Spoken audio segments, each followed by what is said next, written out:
Bob Hayworth, Superintendent of Vigo County Schools. I wanted to speak to you for a moment about the uncommon times we've encountered over the last 18 months and our incredible opportunity to rally around a new strategic plan to not just meet the challenges of our times, but to leave a legacy for Vigo County and our students.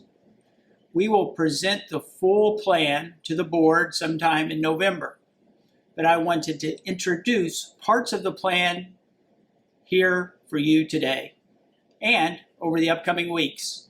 So you have an opportunity to have an understanding of what we're going to propose and how it might transform Vigo County Schools. I'd like for you to take a moment and think about a student in your life, perhaps your own child, maybe a grandchild, or a neighbor. There is no doubt that these last 18 months have been some of the most challenging in our state, our community, and our schools. Although we were all doing our best, nothing prepared us for a pandemic. And as a result, we saw our students far from flourishing, far from thriving. As we continue to push forward in these uncommon times, how do we rise above the challenges of the day and get back to helping our young people become flourishing adults? In Vigo County, we're facing an urgent and growing need for talent. As Mark Bennett wrote recently in the Tribune-Star, just for the second time since 1910, the city of Terre Haute has fewer than 59,000 residents. That's a problem.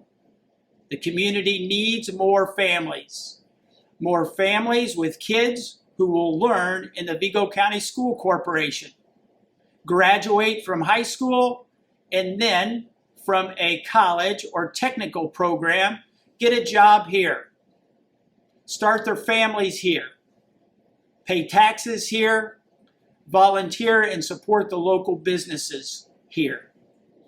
Our children in our community need an uncommon plan to help our students and our community flourish. In February of 2020, the Board of School Trustees approved a strategic plan. But in March of 2020, COVID happened. What we once thought was strategic about our plan does not meet the realities of the day and a post-COVID future. As a result, I'm asking the Board of School Trustees to amend the strategic plan with several uncommon and challenging goals. Goals for a post-COVID world. Goals that I believe build on our successes and have the potential to assist our children in becoming flourishing adults. Goals that have the ability to retain our graduates and keep them right here in Vigo County. To assist in this flourishing and keeping our students here after graduation, I would like for our community to consider adding greater value to our students' first degree, the high school diploma.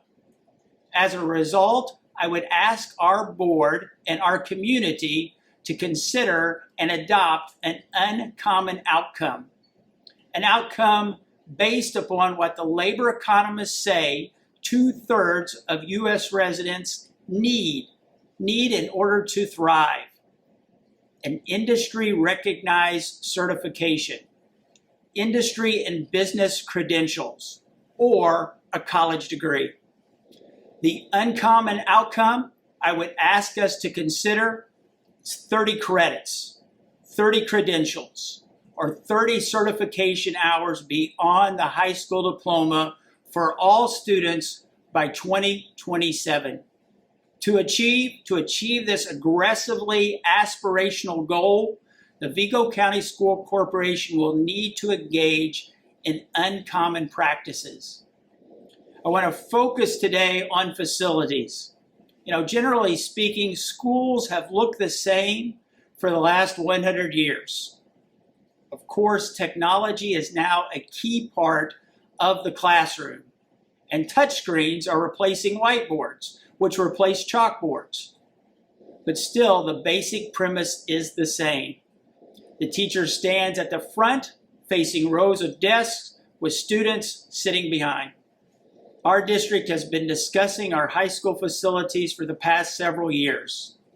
I believe that now is the time to bring those conversations to an end and start creating uncommon educational spaces as we create uncommon expectations for each graduate by 2027.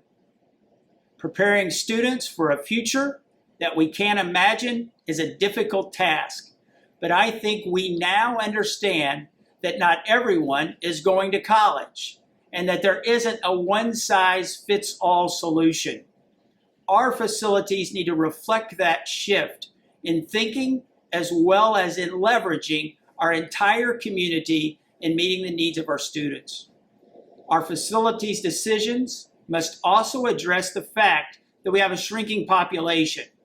Although we hope to reverse that trend, we must begin with an understanding that by 2030, there will be 13,000 students enrolled in our schools, an enrollment far less than the nearly 18,000 students that lived in our district when North and South were opened in the early 1970s.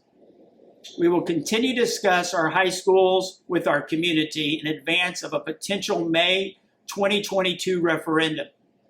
Our plan provides 3 different options for moving forward with our high school facilities. In the last year, we've listened to our community, and one of the things we heard over and over again was that our community wants 3 high schools and on their current sites. We've provided 3 options for making that happen. We will be listening to what our community wants as we narrow these 3 options to 1. While our community's attention is on our high schools, we cannot ignore other schools.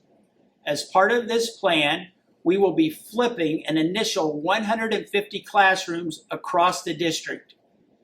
The spaces our students learn in and our teachers teach in are important. We'll be taking 150 classrooms and putting in new carpet, new furniture, new technology, and new paint to improve these environments. We're also thinking about the workforce of Vigo County's future. The strategic plan calls for a FIGHT Center, which stands for Fabrication, Innovation, Technology, and Engineering.